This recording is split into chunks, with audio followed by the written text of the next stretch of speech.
এখনো শহীদদের কবরের উপর দাঁড়িয়ে আমরা কথা বলতেছি। সেই শহীদদের প্রতি শ্রদ্ধা রেখে আমি একই সাথে যে জগন্নাথ হলের পাহাড় এবং পাহাড়ের ভিন্ন যে বিভিন্ন ডাইভার্সিটি মানুষগুলো এখানে থাকে এবং তারা পারস্পরিক বিশ্বাস এবং শ্রদ্ধার ভিত্তিতে তারা একটা ঐক্যতার ভিত্তিতে তারা এখানে অবস্থান করে।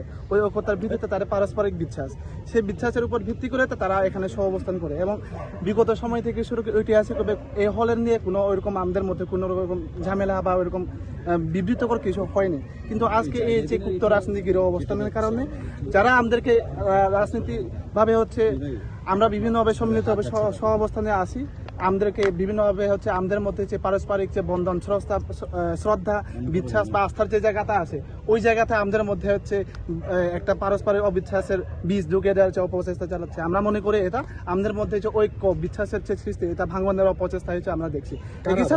একই সাথে আপনারা জানেন যে 24-এর পরবর্তীতে আমরা শান্তিপূর্ণ একটা আন্দোলন করেছিলাম জানুয়ারি 15 তারিখে। ঠিক ওই জানুয়ারি 15 তারিখে স্টুডেন্ট ফর সভারেন্টি নামে যে একটা অর্গানাইজেশন আমাদের উপর নৃশংস হামলা চালানো হয়েছে, সেটা হয়তো আপনারা জানেন এবং দেশবাসী অনেকে অবগত ওই বিষয়ে।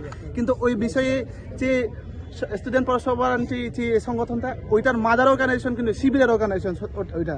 এবং শিবিরে যারা কুপ্তগিরি করে তারা বিভিন্ন দোকান খুলে বসে আছে আমাদের উপর, তারা বিভিন্ন বয়ান তৈরি করে হিল ট্র্যাক্স এবং বাঙালি ভিন্ন যে অন্যান্য ভাষাভাষী জনগোষ্ঠী আছে তাদের উপর বিদ্বেষমূলক মতামত গঠন করে আমাদের উপর যে আক্রমণাত্মক মনোভাব এবং একই সাথে আমাদের উপর বিদ্বেষ হিংসা প্রতিনিয়ত তারা সরিয়ে থাকে। একই সাথে ওই 15টা ধরে আমরা দেখেছি আমাদের উপর যে নৃশংস হামলা চালানো হয়েছে ওই গুপ্ত সংগঠনের, আমরা দেখছি এবং যথেষ্ট প্রমাণ আছে আমাদের সাথে। একই সাথে আমরা কত মাসে ঠিক আমি আপনার মতিঝিল থানা আমি যখন স্বাক্ষরিতে গেছিলাম তখন আমি দেখেছি যে তাদের কিছু সদস্য তারা মামলা লিস্টে আসেন, কিন্তু তারা প্রকাশ্য ক্যাম্পাসে ঘুরে বেড়াচ্ছে, আমাদের উপর প্রকাশ্য হচ্ছে তারা এখনো আমাদের যে হিংসা বিদ্বেষের যে ক্যাম্পেন মতামত সৃষ্টি করে তারা ক্যাম্পাসে একটা ভয়ানক আমাদের জন্য অস্বস্তিকর ভয়ঙ্কর পরিবেশ সৃষ্টি করার জন্য অপচেষ্টা চালিয়ে যাচ্ছে এখনো। কিন্তু প্রশাসন থেকে শুরু করে এখনো কোনো অবস্থানে তাদের শনাক্ত করার পরেও তাদেরকে আইনের আওতায় আনা হচ্ছে না।